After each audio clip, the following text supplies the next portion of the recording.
सो आज का हमारा टॉपिक रहेगा particle in one dimensional box. Quantum mechanics का ये टॉपिक है हमारे पास। इसमें हम देखेंगे कि पार्टिकल स्क्रोडिंजर वेव इक्वेशन को यूज़ करते हुए हम एनर्जी, आइगन वैल्यूज़ और आइगन फंक्शन को डिराइव करेंगे, निकालेंगे। तो क्वांटम मैकेनिक्स में box means a region of space in which a particle is free. That means the potential energy of particle is zero in this region and infinite outside it. So we will draw a one-dimensional box. Let one-dimensional box means the particle is in one direction. That is कि सिर्फ x axis में है. तो suppose करो ये हमने एक particle, ये एक region हमने confine कर लिया, ये एक रीजन ले लिया, इसकी हमने बाउंड्री फिक्स कर दी कि यहाँ पर x की जो पार्टिकल की जो वैल्यू है वो ज़ीरो है और यहाँ पे ये जो पार्टिकल की वैल्यू है a है. दैट मीन्स कि ये जो बॉक्स है इसकी जो लेंथ है दैट इज a. क्लियर? और जो हमारे पास कंडीशन होती है particle in a box means कि potential box particle is free. तो फ्री मीन्स कि जो V x is equal to 0 inside the particle and Vx is equal to infinite outside this region. Vx is equal to infinity. Clear? So box means a region. Box means a region of space. Means a region of space in which a particle is free. In which particle is free, that means potential energy of particle is zero in this region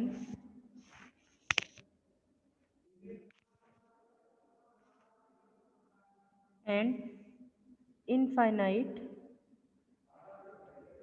outside it. Outside it. Clear? And one dimensional means कि particle जो आपके पास सिर्फ x axis की तरफ move कर रहे हैं. Clear? Now here consider a particle of rest mass m confined to move in one dimensional box.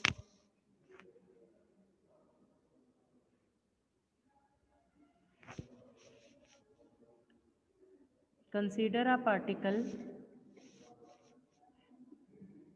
of mass m, of rest mass m, confined to move in one dimensional box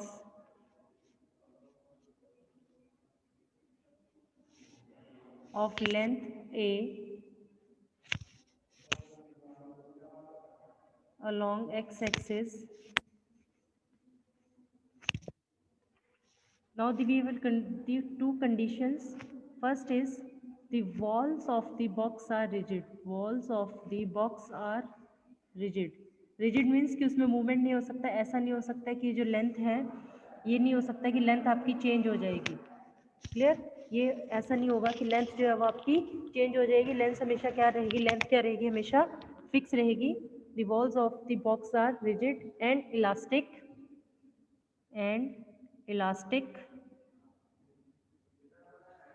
so that particle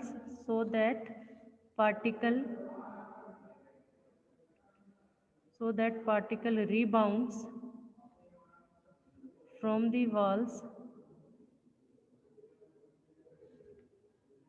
with same kinetic energy. With same kinetic energy. Second condition is the walls of the box are non-penetrable. non-penetrable. That means कि एक बार जो particle चला गया वो ठीक है. इसके बाद ऐसा नहीं है कि बार बार पार्टिकल्स जो आपके पास जाते रहेंगे. क्लियर? ठीक है. तो उसमें क्या होगा? आपके पास नॉन पेनिट्रेबल है. दैट मीन्स कि जो पार्टिकल है, एक बार जो पार्टिकल अंदर है वही रहेगा. There is no chance of finding the particles outside the box. कि ऐसा नहीं है कि पार्टिकल अंदर बाहर मूव कर रहे हैं. क्लियर? इस तरीके का जो बॉक्स होता है that is your one dimensional potential box. Clear? अब हम इसमें एनर्जी, आइगन वैल्यूज निकालेंगे. तो mathematically the potential energy of the box can be written as, that is Vx is equal to 0 कब? इनसाइड द बॉक्स, ठीक है, inside the box, that is for x less than a greater than 0 and that is equal to infinity outside the box, outside the box, that means for x less than a and x less than 0 and x greater than a, ठीक है, तो ये दोनों condition हो जाएंगी. Now we will use one dimensional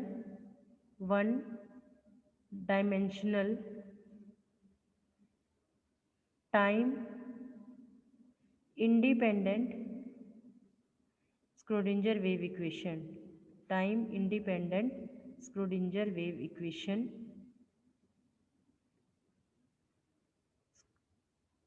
तो time one dimensional time independent Schrodinger wave equation क्या थी आपके पास? That is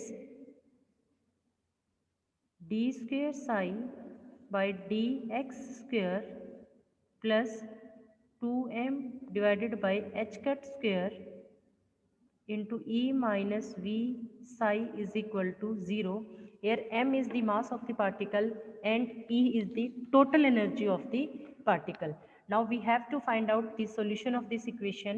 Let it be, this is your equation number 1 and this is your equation number 2. We have to find the solution of equation number 2 only for the reason this, that is when x is equal to is inside the particle, because we have to find the, because outside it potential is infinite, clear? So we have to, so we can, this is the equation inside the box, so we will find the equation for this condition, that is when v is equal to 0. So the equation 2 will becomes, so inside the box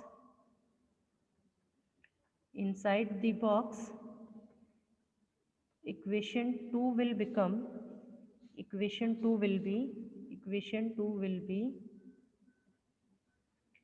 d square psi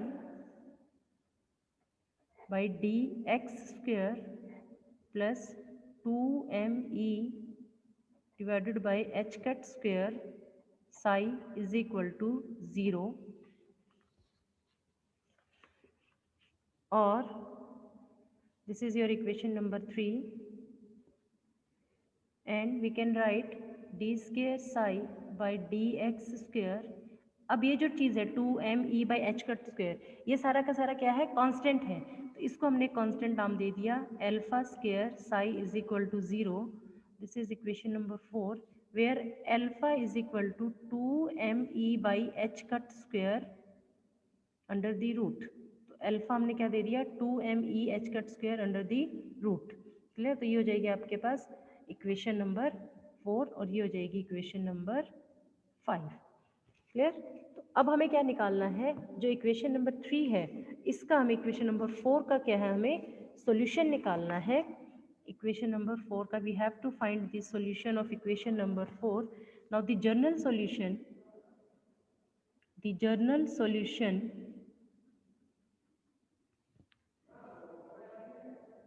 of equation 4 is given by psi x is equal to a e की power iota alpha x plus b e की power minus iota alpha x, where a and b are constants, where e, b and are constants and can be found using boundary conditions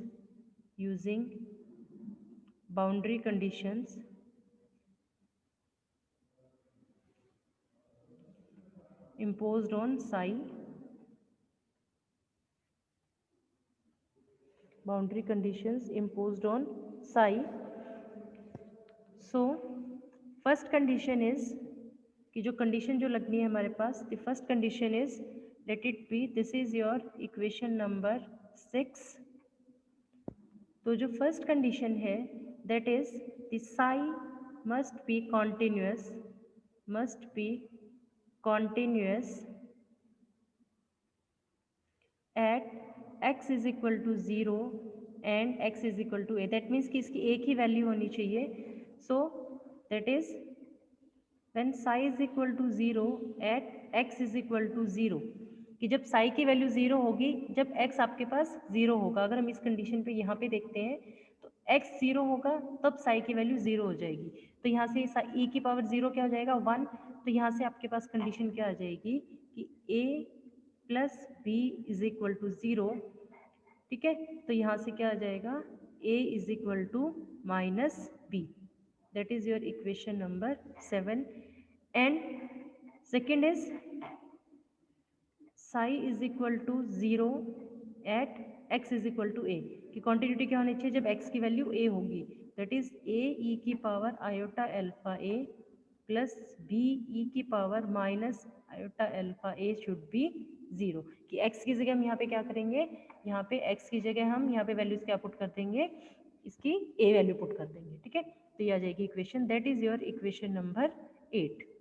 ठीक है, अब यहाँ से b की जगह minus ए put करेंगे तो इक्वेशन क्या आ जाएगी, a e की power iota alpha a minus e की power minus iota alpha a is equal to 0. अब यहाँ पे कंडीशन क्या हो सकती है कि या तो ये टर्म 0 होगी या ये टर्म 0 होगी.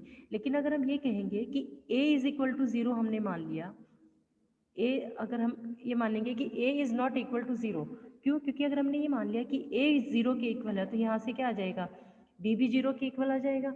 ठीक है, a और b दोनों अगर 0 के इक्वल आ जाएगा तो साई x की वैल्यू क्या आ जाएगी 0. तो इससे क्या हो जाएगा, हमें नॉन ज़ीरो सोल्यूशन चाहिए, हमें ज़ीरो सोल्यूशन नहीं चाहिए है. तो यहाँ पे हम ब्रैकेट में इसको लिख सकते हैं कि if a is equal to 0 then b will also become 0, that gives psi is equal to 0 which is not allowed, कि ये हमें नहीं चाहिए. ठीक है, तो a 0 नहीं है तो इसका मतलब क्या हो जाएगा कि e की power iota alpha a minus e की power minus alpha iota a is equal to 0. अब अगर ये 0 होगा हमारे पास तो ये फॉर्मूला हमें पता है, साइन की टर्म में अगर हम इस फॉर्मूले को लिखेंगे तो ये फॉर्मूला किसका बन जाएगा, अगर हम इसको 2 आयोटा से मल्टीप्लाई करेंगे तो that is 2 iota sine alpha a is equal to 0.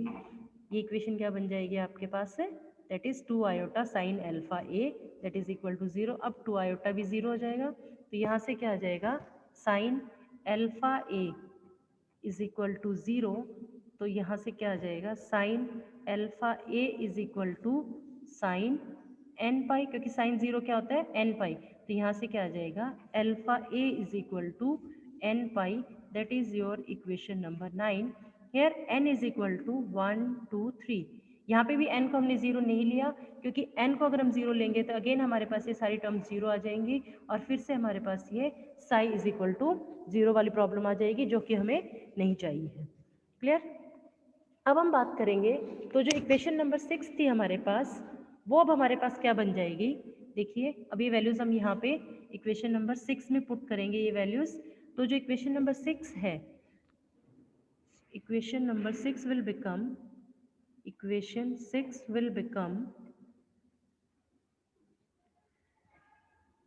Sai is equal to a e की power iota alpha x plus e की पावर माइनस अल्फा एक्स. यहाँ पे हम सिर्फ मॉडुलस ले रहे हैं, a is equal to minus b था तो हम प्लस का साइन ले रहे हैं क्योंकि हम यहाँ पे मोड ले रहे हैं, हम उसका वहाँ पे सिर्फ एम्पलीट्यूड की मैग्नीट्यूड की बात कर रहे हैं, हम यहाँ पे डायरेक्शन की बात नहीं कर रहे. तो अब इसको जब हम सॉल्व करेंगे तो ये आ जाएगा sine is equal to 2 iota a sine alpha x, that is your equation number 10. Psi is equal to 2, again ये सब कांस्टेंट है तो इसको हमने एक सिंपल कांस्टेंट दे दिया c sine alpha x, that is psi. That is your equation number 11. Clear. अब हमें क्या निकालना है, normalised wave function. Normalised wave function, normalised wave function. तो कंडीशन क्या होती है हमारे पास नॉर्मलाइज्ड वेव फंक्शन की, the condition for normalised wave function की जो लिमिट है हमारे पास पार्टिकल 0 से a के बीच में है, Sai x mode square with respect to dx should be equal to 1. This is the normalized condition for normalized wave function. तो हम यहाँ पे वैल्यूज पुट करेंगे साई की. तो यहाँ पे जब हम वैल्यूज़ पुट करेंगे तो ये आ जाएगा 0 से a सी स्क्वेयर, साई की जगह क्या करेंगे सी स्क्वेयर, तो सी स्क्वेयर मोड बाहर आ जाएगा, कांस्टेंट है, into sine square alpha x into d x should be equal to 1। अब साइन स्क्वेयर अल्फा को हम सॉल्व करेंगे किस तरीके से, that is c mod square, 2 से इसको मल्टीप्लाई करेंगे और 2 से ही इसको हम डिवाइड करेंगे, तो 2 sine square alpha x into d x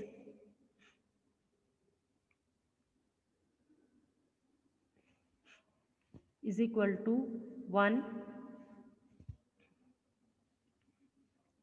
clear, तो यहाँ से क्या आ जाएगा c mod square divided by 2, 0 to a, sine square को हम कैसे लिख सकते हैं 1 minus cos 2 alpha x into d x is equal to 1। और जब हम इसको सॉल्व करेंगे तो इसको हम देखते हैं, that is c mod square divided by 2 a minus sine 2 alpha x divided by 2 alpha limit 0 to a is equal to 1. Now we know that alpha is equal to nx from the equation 9. From equation 9 alpha is equal to nx by a. ठीक है, यहाँ से हम देख लेते हैं, so from equation 9 this is your equation number 9, so alpha is equal to, तो यहाँ से अल्फा की वैल्यू क्या आ जाएगी n pi divided by a। ठीक है, तो ये वैल्यू हम यहाँ पर इसमें पुट करेंगे, तो जो वेव फंक्शन हमारे पास आएगा, तो जो कंडीशन है नॉर्मलाइजेशन की, ये क्या बन जाएगी हमारे पास कि c mod square divided by 2 into a minus 1 by 2 alpha sine 2n pi a x is equal to 1। ठीक है, तो अब ये वैल्यू क्या हो जाएगी 0 हो जाएगी, क्योंकि 2 से 2 कैंसिल हो जाएगा, क्योंकि साइन n पाई की वैल्यू क्या थी 0 होती है हमारे पास, तो यहाँ से क्या आ जाएगा c mod square by 2 into a is equal to 1, तो c mod square is equal to 2 by a, तो c is equal to 2 by a under the root. तो ये वैल्यू आ जाएगी हमारे पास c की, that is your equation number 12, that is equation number, हमने इसको मान लिया equation number 12, that is c is equal to 2 by a under the root. Clear, तो ये जो c की वैल्यू है ये हम पुट करेंगे यहाँ पर इक्वेशन नंबर 11 में। ठीक है, तो c की वैल्यू जो बन जाएगी, तो यहाँ पे तो साई की जो वैल्यू थी हमारे पास, that is psi was c sine alpha x, तो साई की जो वैल्यू बन जाएगी हमारे पास, तो वो क्या बन जाएगी, तो psi is equal to c की जगह हम पुट कर देंगे 2 by a under the root sine alpha की जगह हम पुट कर देंगे n pi by a n pi x by a. So that was psi nx. That was psi nx की जो nth वेव फंक्शन है, that was the eigen function, that is eigen function for one dimensional potential box, for one dimensional potential box। Clear, अब हम निकालेंगे energy eigen value. Next हम निकालेंगे यहाँ पे energy eigen value, energy eigen value. तो इसके लिए हम इक्वेशन नंबर 5 पे जाएंगे, मैं आपको डायरेक्ट लिख के बता देती हूँ, इक्वेशन नंबर 5 आप चेक कर लेना क्या थी आपके पास।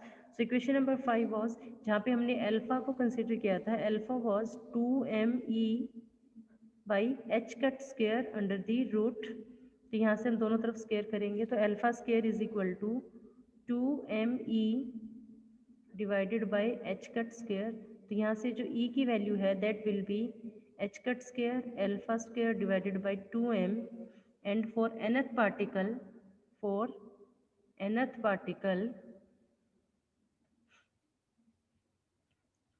En will be n square